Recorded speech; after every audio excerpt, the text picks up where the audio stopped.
Hola a todos, buenas tardes. Tal y como os dije, os he dejado aquí en el Classroom, os he dejado las primeras 5 actividades de la ficha resueltas y, y como para todos los ejercicios vais a necesitar consultar las masas atómicas, también os he puesto aquí un enlace, ¿vale? A una tabla periódica. Entonces vosotros pincháis y se os abrirá aquí una tabla periódica donde podéis consultar pues varias cosas de los elementos, pero ahora en principio lo que podéis consultar son las masas atómicas, que son pues este número que viene aquí abajo, ¿vale? Que suele tener números decimales generalmente, salvo en los elementos más pesados, lantánidos y actínidos, que hay algunos que veis que no tienen números decimales, que ya más adelante veremos por qué, pero la mayoría de los elementos pues es un número que tiene números decimales y esa es la masa atómica de cada uno de los elementos. Entonces, para poder hacer los problemas, pues lo primero que tenéis que hacer es cogéis la tabla periódica, buscáis a cada uno de esos elementos y buscáis sus masas atómicas, ¿vale? Porque eso es un dato que vais a necesitar para hacer los ejercicios.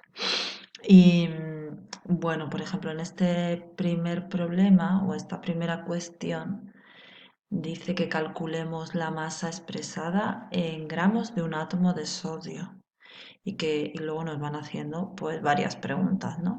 En el primer caso, como me preguntan cuál es la masa de un átomo de sodio, yo lo que tendría que hacer es pasar en mi factor de conversión, tengo que construir un factor de conversión, tal y como vimos el último día, que me permita pasar de átomos a masa, ¿no? De átomos a gramos. Entonces pasaría de átomos a moles y de moles a gramos. Entonces yo en el factor de conversión primero, pues yo diría, bueno, pues relaciono el número de átomos de sodio con el número de moles, sabiendo que cada mol de átomos de sodio pues tiene un número igual a 6,022 por 10 elevado a 23 átomos de sodio. Y además cada mol de átomos de sodio pues en este caso tiene una masa de 23 gramos.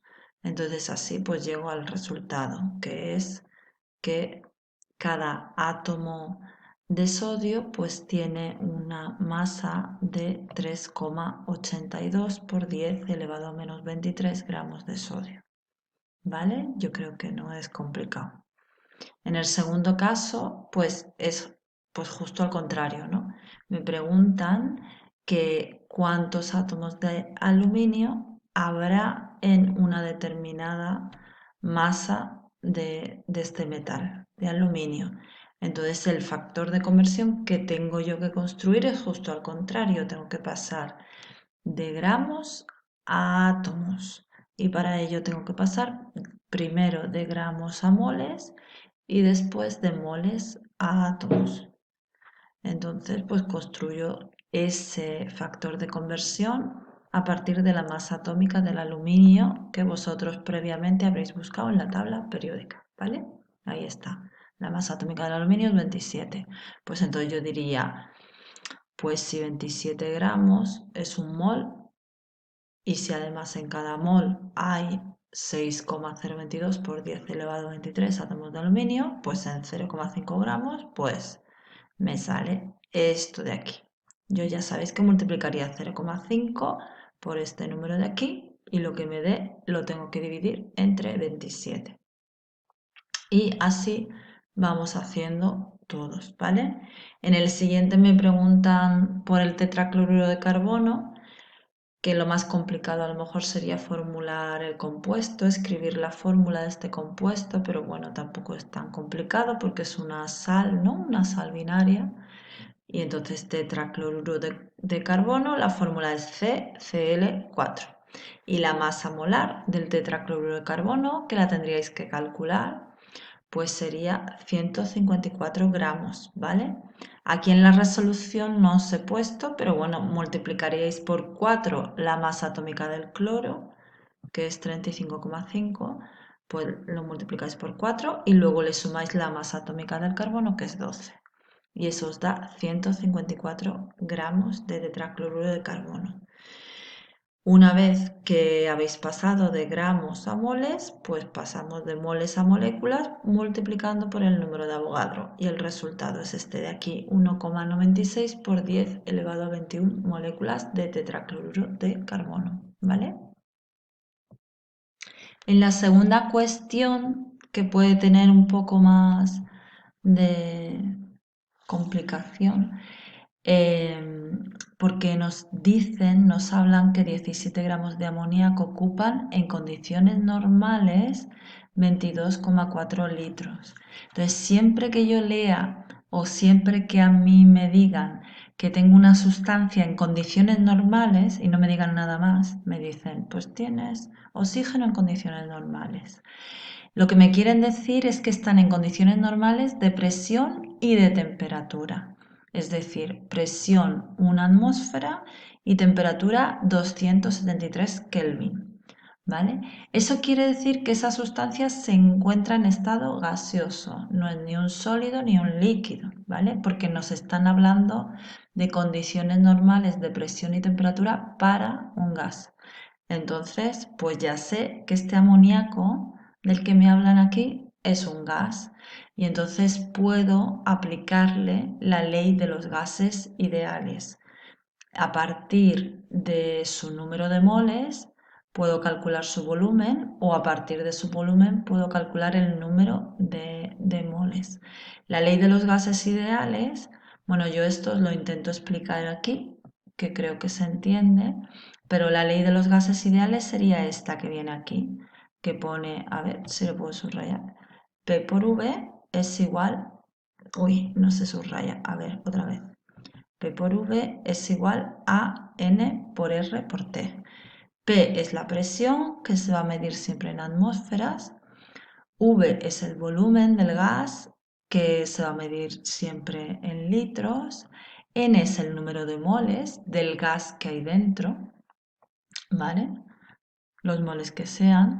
R es una constante, la constante de los gases que tiene un valor constante, claro, por eso se llama constante, y que es 0,082 atmósferas por litro dividido entre mol por K. Tiene muchas unidades. Y luego T es la temperatura, que se mide siempre en grados Kelvin, que ya sabéis que para pasar de grados centígrados a grados Kelvin, pues lo que hay que hacer es sumar 273, ¿vale? Es decir, que si la temperatura fuera de 20 grados centígrados, pues para pasarla a grados Kelvin tendríamos que sumarle 273 y serían 293 grados Kelvin. Pero bueno, en este caso no hace falta. En este caso, bueno, pues lo que tengo que hacer es relacionar el número de moles de amoníaco con el volumen y ver si realmente ese volumen es de 22,4 litros o no. La realidad cuál es que un mol de cualquier gas en condiciones normales de presión y temperatura tiene un volumen, ocupa un volumen de 22,4 litros, ¿vale? Entonces, pues nada, lo comprobamos. Si calculamos la masa molar del amoníaco, pues como el hidrógeno tiene una masa atómica de 1 y el nitrógeno tiene una masa atómica de 14, resulta que la masa molar del amoníaco es de 17 gramos. Entonces, por lo tanto, 17 gramos de amoníaco es un mol y va a tener un volumen de 22,4 litros. Por lo tanto, esta primera frase o afirmación sería verdadera, ¿vale? 17 gramos de amoníaco en condiciones normales de presión y temperatura, pues ocupan un volumen de 22,4 litros. Pero tiene que ser en condiciones normales de presión y de temperatura. Si la presión o la temperatura fueran diferentes, pues entonces yo tendría que aplicar esta fórmula con los datos de presión y temperatura que me den y calcular qué volumen tiene esa cantidad de gas. ¿Vale? ¿Lo habéis entendido? Sí, ¿no? Bueno, eso espero. Venga, la segunda afirmación es más fácil todavía, creo yo, porque me preguntan que si... A ver qué me preguntan. Bueno, me dicen que si es cierto o no que en 17 gramos de amoníaco hay 6,022 por 10 elevado a 23 moléculas. Y efectivamente es cierto porque ya hemos dicho que 17 gramos coincide con la masa molar del amoníaco, por lo tanto 17 gramos de amoníaco es un mol de amoníaco y en un mol de amoníaco pues hay 6,022 por 10 elevado a 23 moléculas de amoníaco. Y en tercer lugar me dicen que si en 32 gramos de oxígeno hay 6,022 por 10 elevado a 23 átomos de oxígeno. Y en este caso la respuesta es falsa, porque en 32 gramos de oxígeno no hay 6,022 por 10 elevado a 23 moléculas. O sea, sí hay 6,022 por 10 elevado a 23 moléculas, pero de átomos hay justo el doble, porque el oxígeno es una molécula diatómica, es una molécula que está formada por dos átomos de oxígeno, entonces vamos a tener siempre el doble de átomos de oxígeno que de moléculas tengamos. Y si tenemos un mol de moléculas, pues tendremos 2 moles de átomos, ¿vale? O sea, 2 por 6,022 por 10 elevado a 23 moléculas de oxígeno. Bueno, pues igual que estos dos primeros problemas o ejercicios, pues le echáis un vistazo al resto, que son todos más o menos igual. Buscáis las masas atómicas en la tabla periódica, calculáis las masas molares de la sustancia que se os diga y ya a partir de las masas molares y el dato de partida que os den, pues calculáis moles de moléculas, moles de átomos, número de moléculas, número de átomos, masa, lo que sea que os pregunten, ¿vale? Y con esto ya termino. Venga, que paséis buen fin de semana. Hasta luego.